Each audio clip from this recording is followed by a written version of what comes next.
Vamos a continuar con la parte de revisión de introducción a los requerimientos, esta presentación que estábamos viendo, y esta es la parte final. Bueno, vamos a ver la parte de chequeo de requerimientos.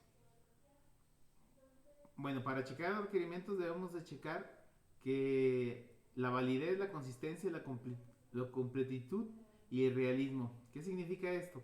Bueno, la validez pues que de alguna u otra forma pues sea válido lo que estamos levantando como requerimientos y que cumple con las necesidades del cliente. La consistencia, hay que checar aquí la parte de que no existan conflictos con los requerimientos. La completitud en esta parte es que no sean requerimientos a medias, sino que estén completos. Por ejemplo, que sea tal y como lo detalló el cliente. Y realismo, bueno, con respecto a lo que es la implementación de la tecnología y el presupuesto que tenemos disponibles. No vamos a poner ahí nada más tecnología que sale en internet y que nosotros no podemos comprar donde vivimos. Bueno, revisión de requerimientos.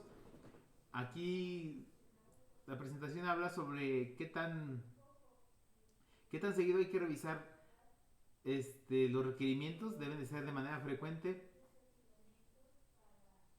Tanto el cliente como el staff de contratistas deben estar involucrados en la revisión.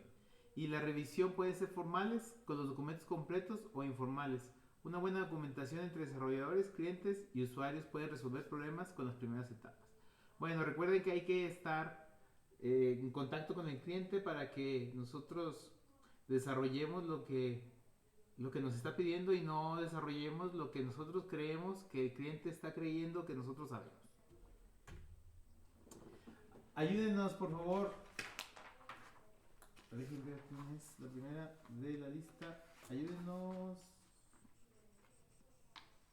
Aguiluz Ríos Andrea.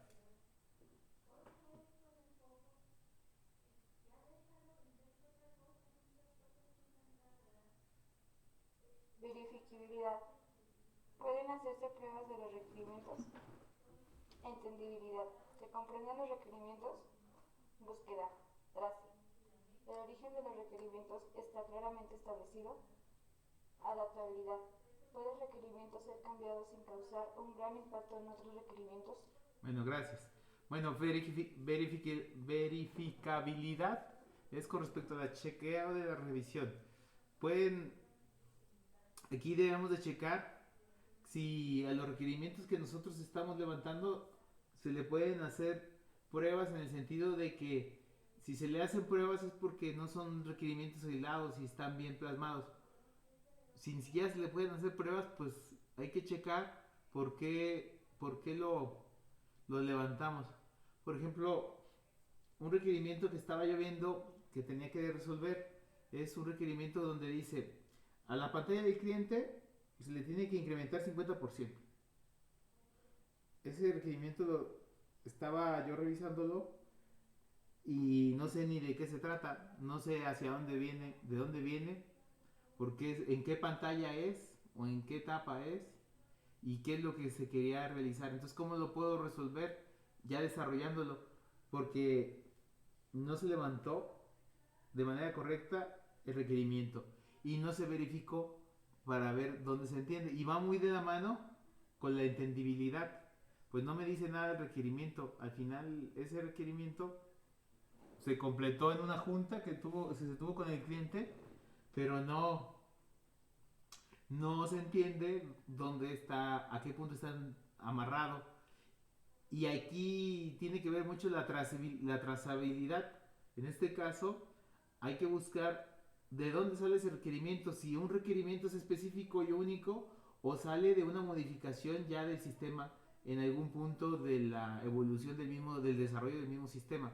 En este caso, como es una evolución del desarrollo del mismo sistema, pues se puede checar de dónde se originó, de qué junta se originó, de qué minuto se originó, cómo lo pidió el cliente, porque recuerden que al final nosotros estamos capturando en palabras lo que el cliente pidió.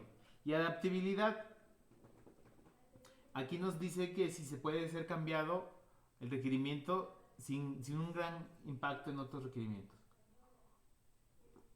Por ejemplo, un ejemplo de lo que ahorita estoy desarrollando un software donde nos dice el cliente que quiere que se muestre, en lugar de que tenga 3 vistas, el personal que está desplegando en el sistema, que nada más se desplieguen 2 personas.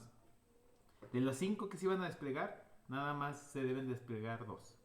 Pues en realidad ese cambio del requerimiento, pues sí llevó muchas modificaciones porque había que grabar y filtrar para mostrarlo nada más en la pantalla final.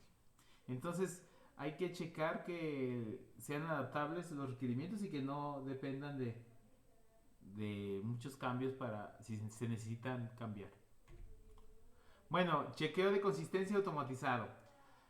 El, lo ideal es que nosotros usáramos un lenguaje formal para plasmar los requerimientos. El lenguaje formal lo que nos da es que nos da una forma de automatizar lo que es la prueba de los requerimientos y la consistencia de los requerimientos.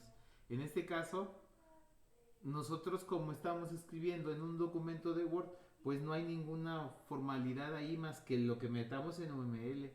Pero imagínense si ustedes están desarrollando un sistema para crear un desfibrador de los aparatos que usan en las ambulancias para darle un golpe eléctrico al corazón para que la persona no fallezca o que agarre el ritmo del corazón.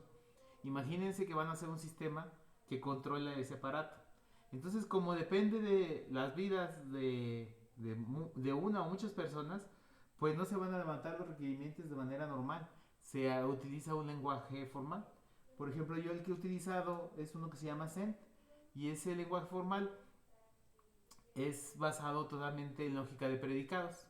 Y lo interesante es que podemos nosotros validar los requerimientos porque termina siendo matemáticas. Bueno, entonces esa es la consistencia del automatizado.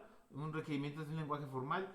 Otra de las herramientas que yo he encontrado para la consistencia y el chequeo automatizado de requerimientos es utilizar, por ejemplo, herramientas case que nos ayudan a empatar lo que queremos hacer con lo que preveemos. Entonces utilizamos herramientas case, y estas herramientas nos van llevando de la mano, y con las mismas herramientas pues ahí podemos validar un poquito que las entradas pues se cumplan de alguna forma, y que lo que estamos sacando como salidas también se cumplan de alguna forma y que cumplan en todo el proceso. Bueno, necesitamos un proceso de requerimientos, una base de datos de requerimientos, un análisis de requerimientos y un reporte de los requerimientos. ¿Nos ayuda, por favor, Vicente?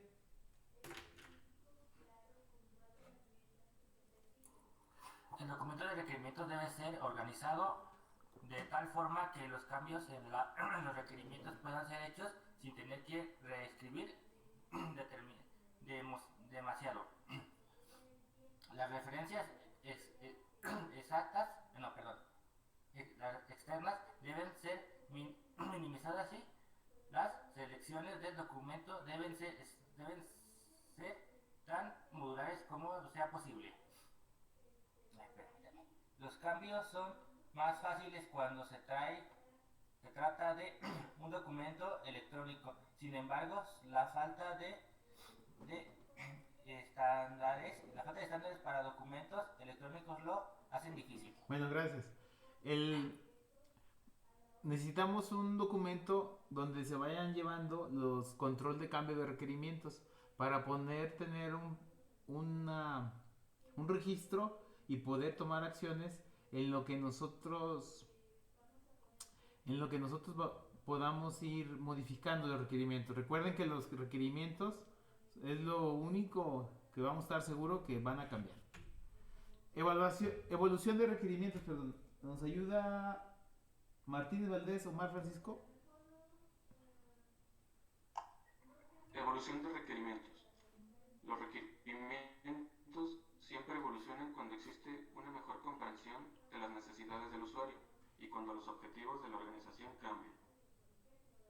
esencial planear posibles cambios en los requerimientos cuando el sistema sea desarrollado y utilizado.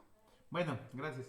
Aquí recuerden que una cosa es lo que obtuvimos del cliente, otra cosa es lo que le enseñamos en el prototipo y otra cosa es cuando se está utilizando. Entonces todas estas tres cosas deben de empatar, porque si nos alejamos del cliente y no captamos la idea de lo que quiere el cliente, pues no lo vamos a poder plasmar en el prototipo. Y si en el prototipo no se lo enseñamos al cliente y el cliente no lo entiende como nosotros lo estamos dando, pues no vamos a poder tener una retroalimentación. Y al final el sistema no va a cumplir con los requerimientos originales cuando se esté utilizando. Por ejemplo, algo tan fácil como que el cliente pidió que se diera de alta, en el ejemplo del Oxxo, que se diera de alta la tarjeta al celular para poderle comprar saldo utilizando NFC o utilizando tarjetas de regalo, como habíamos dicho. Entonces, pues nosotros ya desarrollamos el sistema, pero se lo enseñamos al usuario y a lo mejor no cumple con lo que él quiere, o cumple a medias, o tiene unas mejoras que él quiere implementar. Por eso aquí nos dicen que evolucionan los requerimientos. Porque desde la idea conceptual que se tuvo hasta que se plasmó el sistema, no se puede quedar estático, tiene que ir evolucionando. Al final, el cliente tiene que quedar satisfecho porque él es el que nos va a pagar. Imagínense, desarrollan todo el proyecto y lo terminan y no le gusta el cliente. Y esa es una de las grandes consecuencias de que muchos sistemas se desarrollan y no les gusta el cliente porque no se involucraron en la presentación de los prototipos, no se involucraron en el levantamiento de los requerimientos y no se involucraron en la evolución de los requerimientos. Entonces el cliente no le gusta el sistema y pues sí lo paga y todo, pero no nos va a volver a pedir a nosotros el sistema o no nos va a pedir a nosotros que se lo actualicemos porque el sistema se tiene que usar y si no le gusta al cliente o no es usable, pues a lo mejor va a decir que nosotros como desarrolladores no tenemos buena ética o no sabemos programar o no sabemos desarrollar sistemas. Y nosotros tenemos que tener mucho cuidado con esto porque al final el cliente es el que nos va a recomendar para futuros proyectos o para esos mismos proyectos darle seguimiento. Bueno, la evaluación de requerimientos, la comprensión inicial del problema, los requerimientos iniciales, la comprensión de los cambios del problema y los cambios en los requerimientos. Todo esto va de la mano del tiempo. Recuerden que un sistema pues no se desarrolla en 3 o 4 días. Un sistema ya grande pues necesita muchas personas y varios meses o hasta años. Y ya cuando estamos hablando de un sistema masivo pues es muy grande y mucho tiempo el que tiene que llevarlo para desarrollarlo. Normalmente, ¿qué pasa en estos sistemas muy grandes? Es que se modulariza, se hace pequeños módulos que se puedan aislar y que no tengan que ver muchos con otros, para poder irle entregando al cliente pedacitos y que nos vaya validando. Porque si nos esperamos a que se termine el tiempo y que se termine el sistema, pues vamos a tener el sistema desarrollado en 1 o 2 años, si es un proyecto grande, pero no va a tener nada que ver con lo que pidió el cliente, o va a ser muy poco con lo que tenga que ver con lo que pidió el cliente. Porque necesitamos irle enseñando avances y necesitamos ir liberando, porque si no va a estar ahora sí que destinado al fracaso. Entonces tengan en cuenta que la evolución de los requerimientos es algo también muy normal y tiene que ir sucediendo.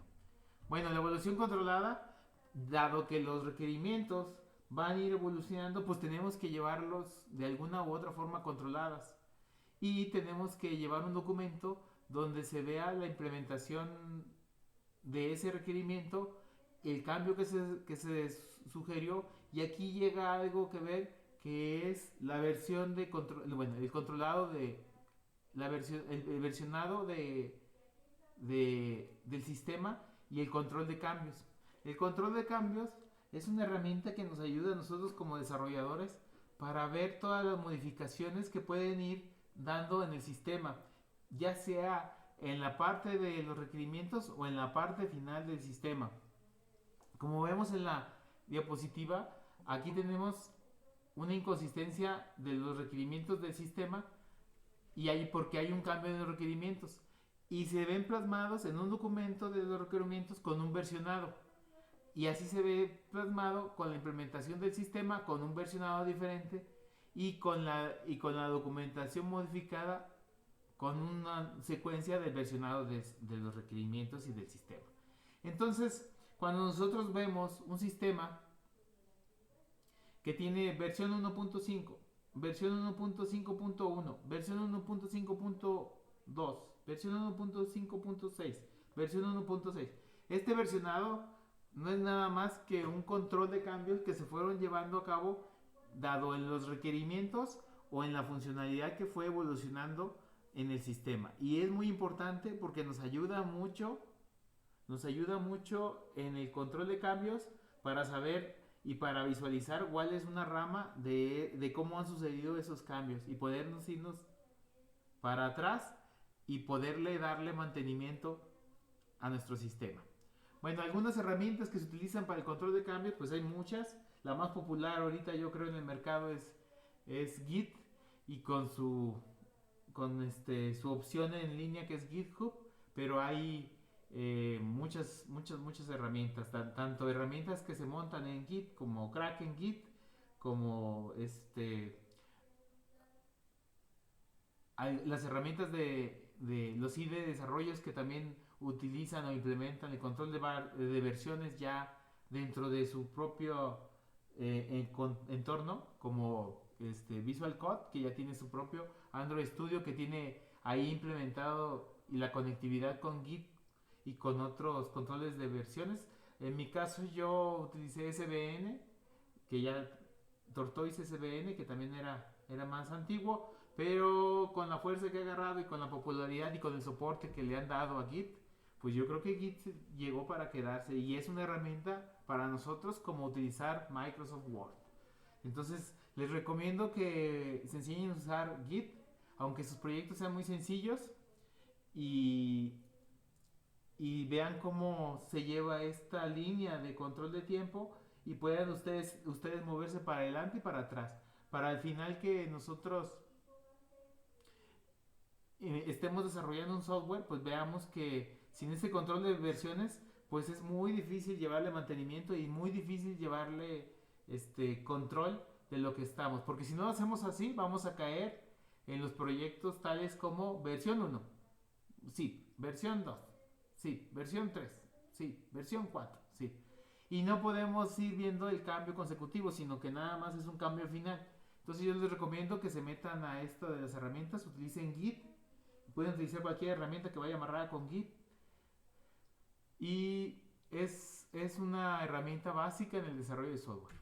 Bueno, clases de requerimientos, pues están los requerimientos del cliente, los requerimientos del sistema y especificación del diseño del software.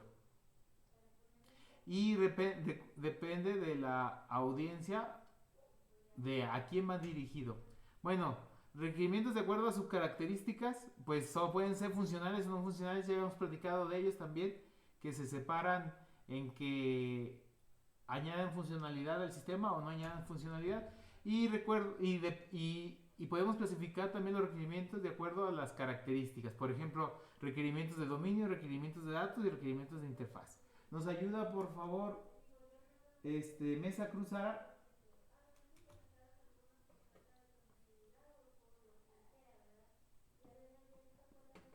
Requerimientos de dominio. Los requerimientos de dominio son requerimientos que provienen del dominio de aplicación del sistema y se reflejan las características de este dominio. Requerimientos de datos. Los requerimientos de datos definen las estructuras de datos requeridas en el sistema. Requerimiento de interfaz. Definen las características y parámetros de la comunicación del sistema a desarrollar con otros sistemas dentro de la empresa o incluso de los subsistemas. Bueno, gracias. Esta parte del dominio, lo que yo he visto es que como ingenieros queremos desarrollar un sistema Y ese sistema, eh, ahora sí que encontrar una expertise y como dicen, a todo verle cabeza de clavo. O sea, tener un martillo y a todo verle cabeza de clavo y querer que todo se solucione igual. Y, y también viene de un libro de ingeniería de requerimientos donde usan una frase muy conocida que no silver bullets. Y nos dice que dependiendo del dominio a qué se dedica esa parte del sistema, pues va a ser el tratamiento de nuestros requerimientos o las características de requerimientos. Por ejemplo, no va a ser igual un sistema que se dedique a las nóminas a un sistema de control de inventarios. Porque el dominio de uno, en este caso de las nóminas, pues tiene que ver con la contabilidad, con las ventas, con la contabilidad y el pago de los trabajadores. Y el control de inventarios tiene que ver, aunque están en los dos sistemas en el mismo dominio, tienen que ver en dominios diferentemente especializados. Por ejemplo, uno está enfocado a todo lo que son el, los inventarios y bueno, en este caso el capital que está ahí como inventario. Y tienen que ver con cada quien con su dominio. Entonces, esto al final sí nos da una clasificación de los requerimientos. Bueno, requerimientos de datos también tienen que ver con las estructuras de datos que tenemos nosotros en nuestro sistema y los requerimientos de interfaz. Definen las características y parámetros de la comunidad del sistema a desarrollar con otros sistemas dentro de la empresa o incluso dentro de subsistemas. Aquí tenemos que ver que si vamos a conectar un sistema con otro, pues tenemos que saber cuál es la conectividad y cómo vamos a conectarnos. Si vamos a utilizar un archivo por lote, si vamos a utilizar un REST API, si vamos a utilizar un web service, cómo nos vamos a conectar con ese sistema que está dentro de nuestros sistemas. Entonces es muy importante y ahí tendremos que ver nosotros cómo vamos a hacer esa interfaz. Bueno, los requerimientos no funcionales, pues aquí tendremos una gráfica que nos podría enseñar todo esta, ahora sí que clasificación de requerimientos no funcionales, desde los requerimientos externos, los requerimientos de implementación, los requerimientos estándares, los requerimientos legislativos. Por ejemplo, nos dice que el sistema tenga un acuerdo de cumplimiento de privacidad de datos. Pues es un requerimiento no funcional, pero es un requerimiento legislativo. Requerimientos de espacio, que el usuario tenga un espacio en el disco para guardar su información. Que requerimientos de desempeño, que el sistema necesite correr de manera adecuada y que no se trabe. Por ejemplo, así me he encontrado clientes que dicen eso. ¿Por qué? Porque a lo mejor no está bien desarrollado el sistema desde el punto de vista de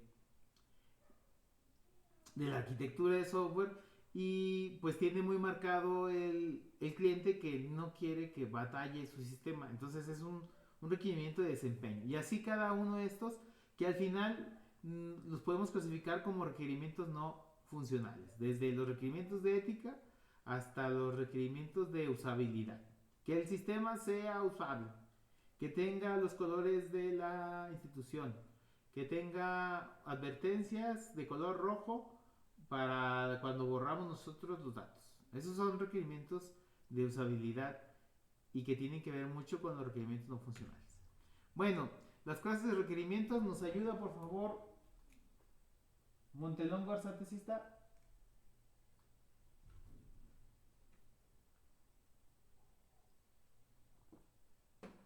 Bueno, ¿sí está o no? Nos pasamos. Rodríguez González, Cintia Paola.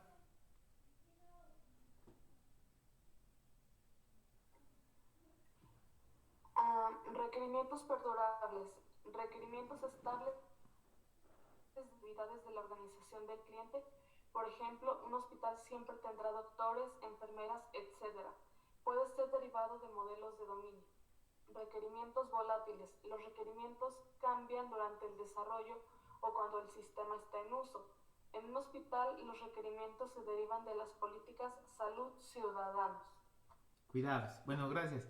Tenemos clases de requerimientos, bueno, perdurables. Por ejemplo, si estamos haciendo un sistema de control de inventarios, pues siempre va a haber entradas y salidas, va a haber punto de punto de compra, punto de reorden.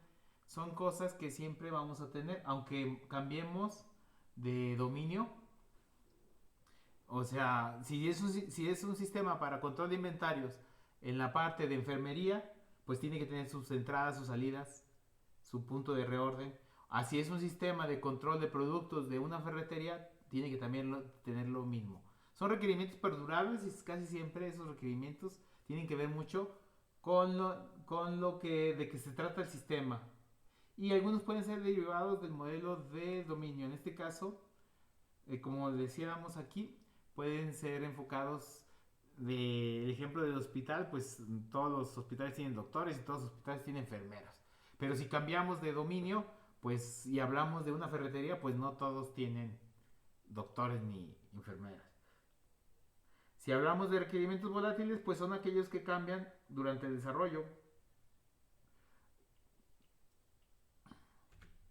Bueno, clasificación de requerimientos. Requerimientos cambiantes, los requerimientos que cambian por el ambiente del sistema, requerimientos emergentes, requerimientos que surgen como una comprensión del desarrollo del sistema, requerimientos de consecuencia, requerimientos que resultan de introducción del sistema computacional y requerimientos de compatibilidad. Requerimientos de que dependen de otros sistemas o de otros procesos de organización. Si se fijan, existen muchos requerimientos en nuestro sistema y se pueden clasificar, pero se clasifican para darle un mejor tratamiento y para darle una continuidad en el desarrollo del sistema y para ver los involucrados que están en esa parte de los requerimientos. Si nosotros no tenemos cuidado y no vemos qué personas o qué stakeholders están en esta parte de los requerimientos, pues vamos a tener un problema cuando desarrollemos nuestro sistema y vamos a tener problemas, en este caso, por ejemplo, de permisos de usuarios. Al momento que se levantó el requerimiento no nos fijamos que la persona que lo iba a usar pues no estaba involucrada en el levantamiento de los requerimientos y al final cuando se levanta el sistema y se le generan roles para acceso, nos vamos a dar cuenta que ese usuario no tiene un rol.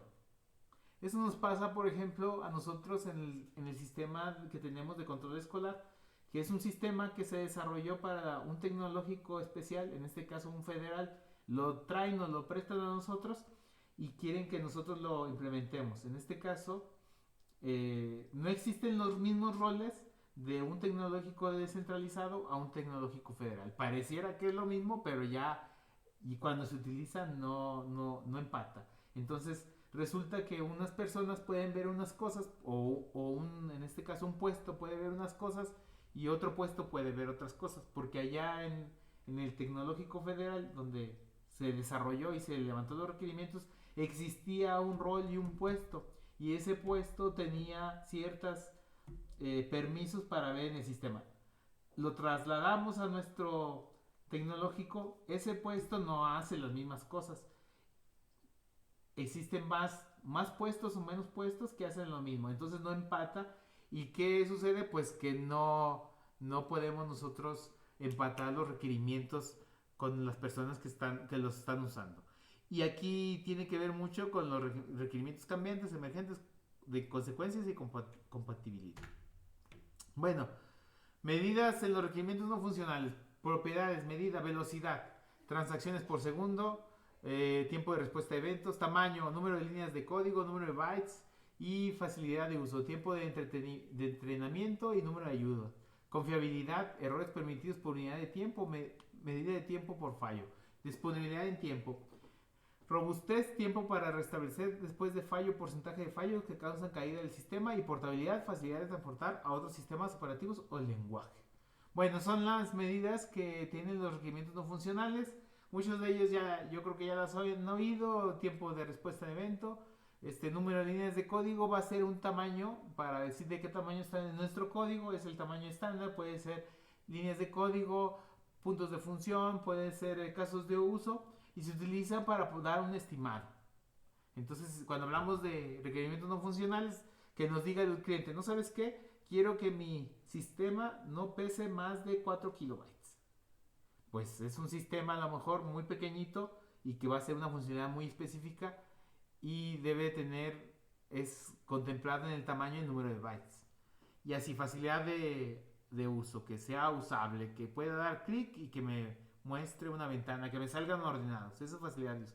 Confiabilidad, pues que no se caiga el sistema en 99.9. No sé si han visto la parte de los hosting que dan una estadística del 99.9% de confiabilidad. Esto se utiliza mucho porque nosotros queremos que nuestro sistema y nuestra página nunca se caiga. Pero va muy de la mano a que entre más confiable es más caro. Porque, por ejemplo, en un año, ¿cuál sería el punto 1 de 365 días? Y nos vamos a ver que en un año, pues un año tiene 365 días. De las 365 días tiene 24 horas cada día. De los 24 horas tiene, pues, 60 segundos, 60 minutos y 60 segundos. Pasa lo mismo, no sé si ayer se dieron cuenta que hubo un apagón masivo en todo el norte del país, en parte del centro y aquí en nuestro glorioso estado de Zacatecas. Entonces, si se fijan, la Comisión Federal de Electricidad nos diera una confiabilidad del 99.9% de que no va a fallar la energía eléctrica. Pues nos vamos a los cálculos y decimos, pues un año tiene 365 días. Por 24 horas, pues ya hacemos la multiplicación. Ayúdenos, Vicente. 365 por 24 horas. Por 60 minutos. Por 60 segundos. ¿Cuánto nos da? 24. No, 365. ¿Verdad? Es 365 365 por 24. por 24 horas. 24. Por. Eso da. Ajá. ¿Por? Sí, por 60 minutos. 60 minutos. Sí, por 60 porque tiene para sacarlo en minutos. Y por 60 segundos para sacarlo en segundos. Sería 365 por 24 por 60 por 60. ¿Cuántos segundos nos daría al año? Me dio 536.000 segundos. Bueno, eso si estamos viendo el 99.9, nos queda un punto 1, ¿no? Eso por el 1%. Si la Comisión Federal de Electricidad nos diera una confiabilidad del 99.9, que se oye muy, muy estable y muy buena, ¿cuánto sería en tiempo y segundos? Por el 1%. Sí. Sería. No, por el punto 1. Bueno, por el 1% primero. Por el 1%. Por el 1% sería 315,360. 315 puntos. ¿Entre 60? No, 300.000. Perdón. 350. Sí. 1.360. Y entre 60 para sacar los minutos. Para ver cuántos minutos se tarda. ¿Cuántos minutos se va a quedar al 99%? 5.256 minutos. Y por hora, por 60, para ver cuántas horas se va a caer eso al año. 87.6 horas. Entre 24 para ver cuántos días. 3.65 días. O sea, a una tasa de 99%, porque nos ayudaste con el 99, ¿verdad? A una tasa de 99%, ¿cuánto se cae al año? ¿3 días? 3 días. Entonces, por ejemplo, ayer se fue casi todo un día la energía eléctrica, pues todavía estamos en el 99%. Entonces, este cálculo tan sencillo nos hace calcular la confiabilidad por año y nos ayuda mucho a seleccionar nosotros, ya sea un hosting o un proveedor de energía eléctrica que nos dé este 99.9 .99999, que es el que buscamos. Porque entre más 9 tenga a la derecha, pues menos se va a caer y menos se va a ver afectado. Y sí nos va a pegar mucho, porque imagínense, tener 3 días sin energía eléctrica, pueden ser 3 días seguidos y sigue cumpliendo con el estándar que dio. Pueden ser 2 horas un día, 2 horas otro día, y así se puede ir durante una semana. Y sigue estando con el 99% que nos dio. Entonces, para cuando ustedes sean ingenieros en sistemas y estén en la parte de la toma de decisiones para seleccionar un servicio, no se vayan por el 99%, ni por el 99.9%, porque van a ver que en confiabilidad eso es muy lejano a lo que nos va a estar dando lata el cliente que ya se le cayó su página. Entonces, hay que tener cuidado con eso, y son requerimientos no funcionales, y recuerden que la confiabilidad tiene que ver mucho con cuánto queremos pagar nosotros para que sea confiable. Un servicio espejo, en este caso si es un dominio, más caro. Nuestro sistema va a tener 99.999. Pues para llegar a ese 9999 tenemos que meter un no break dedicado, un servicio espejo, la base de datos descentralizada, y así va pegando una cosa con otra. Hay que tener cuidado con eso, y hay que ver qué es lo que realmente quiere el cliente, y hay que decirle a qué vamos a estar nosotros dispuestos a sacrificar, porque todo eso va de la mano una cosa con otra. Yo aumento confiabilidad, pero reduzco velocidad. Siempre estos atributos de calidad van de la mano y se van van en contra uno con otro. Aumento confiabilidad, pero decremento velocidad. Bueno, y otros que vamos a ver en las siguientes clases. Bueno, rastreo de requerimientos. Bueno, ya hemos platicado esto. Se levanta el requerimiento y hay que rastrearlo. Hay que ver de dónde salió, si de una minuta, si de una plática con el cliente. A veces lo que tienen los clientes es que nos enseñan un sistema que ya está hecho. Dice, yo quiero un sistema igualito a este. Pues se sacó de explorar el sistema que nos planteó el cliente. También a veces lo que dan, ¿sabes qué? Yo quiero un sistema que me haga del papel, me lo haga a computadora. Eso a mí me pasó mucho porque me tocó la época de la digitalización. Entonces me tocaba platicar con el cliente y me tocaba ahora sí que ver cómo lo hacía a mano y tratar de pasárselo. Otra parte que se lleva mucho es que lo hacen en Excel, y pues el Excel ya no les dio y se hizo muy complicado, no tiene privilegios, no puede tener exportación a PDFs, o batalla mucho para hacer eso. No dudo, y hay gente muy buena en Excel que lo puede hacer, pero eso ya se está haciendo un monstruo grandísimo, un ente viviente el Excel, y nadie le sabe dar mantenimiento y nadie le puede mover porque se rompen las celdas y se echa a perder todo. Bueno, ahí algún despistado le movió una celda y echó a perder todo, y no tiene ningún control de versión, ni ningún mantenimiento, ningún backlog para checar a ver qué pasó. Entonces se sacan los requerimientos de Excel y se pasan al sistema.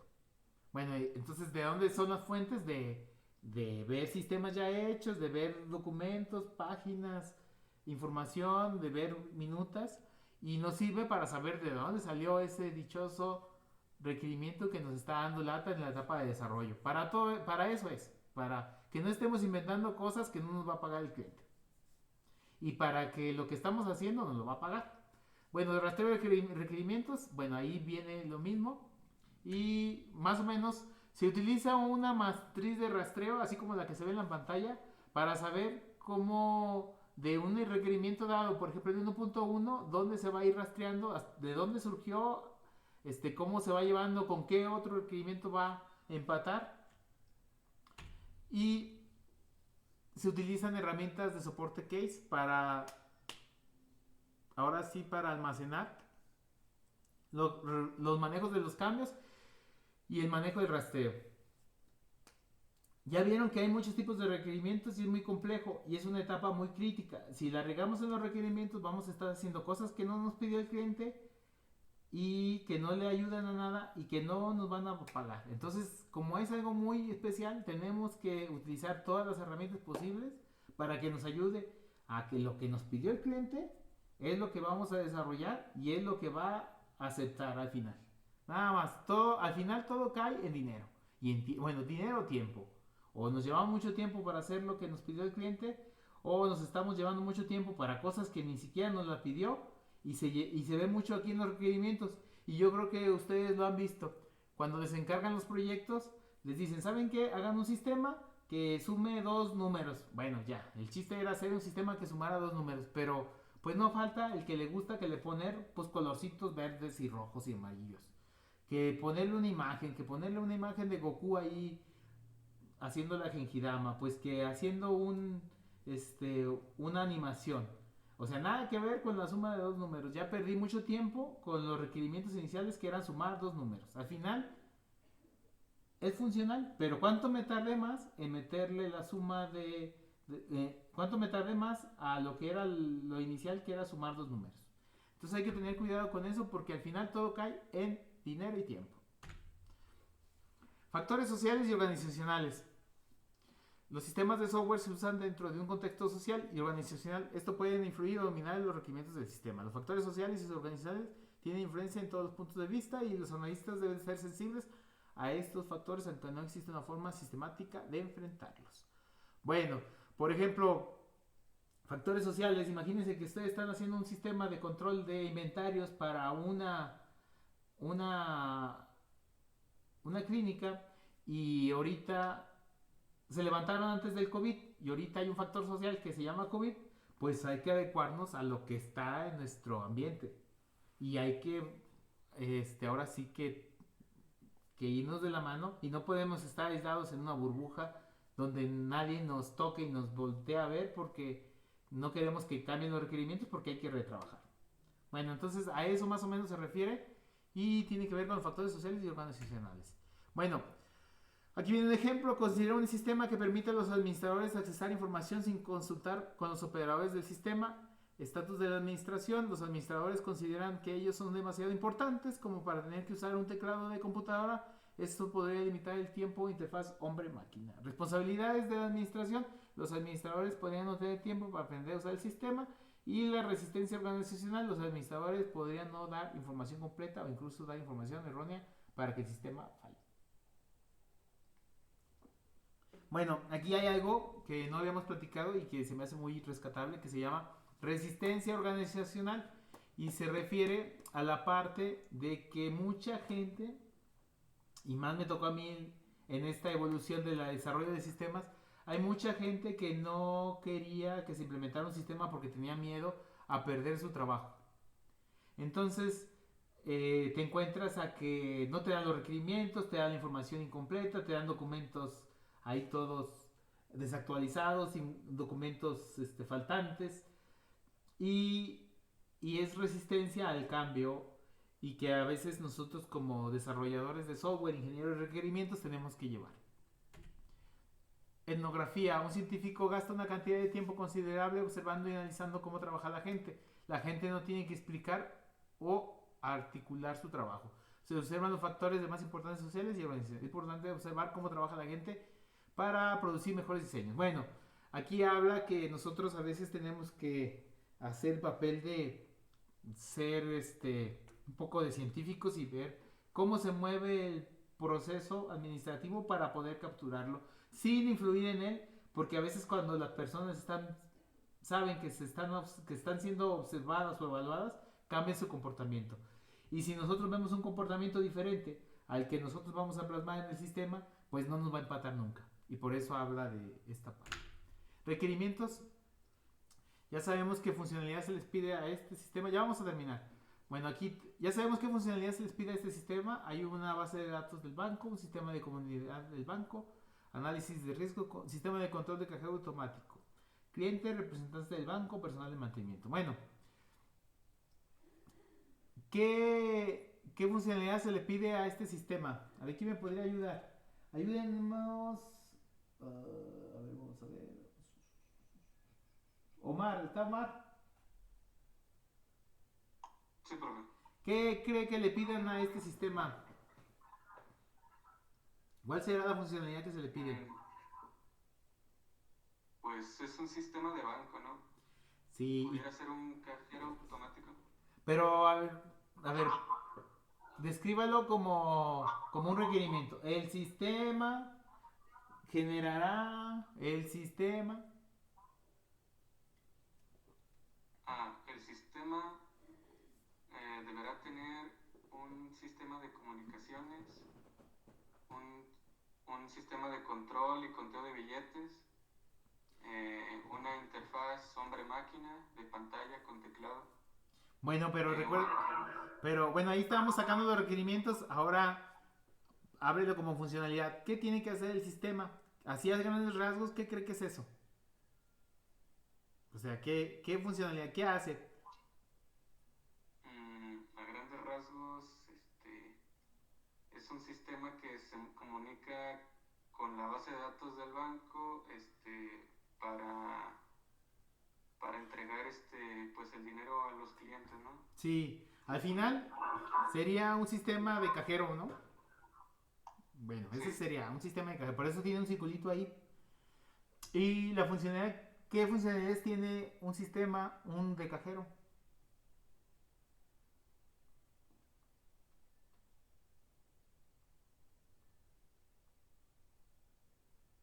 ¿Cuál creen que sea?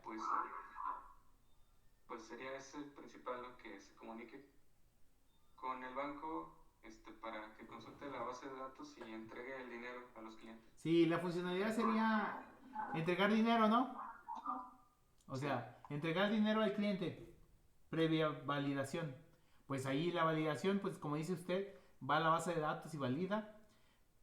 Con respecto al cliente, pues va y checa al cliente a ver si es del cliente.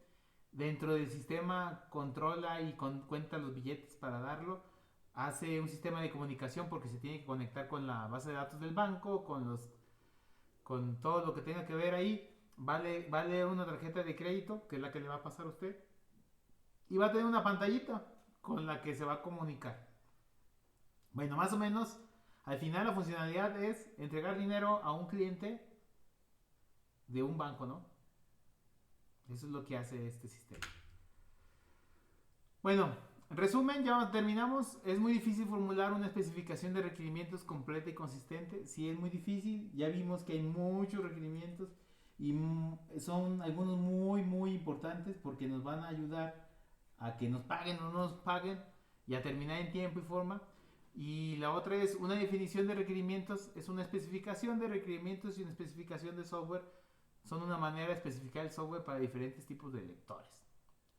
El documento de requerimientos es una descripción para clientes y desarrolladores.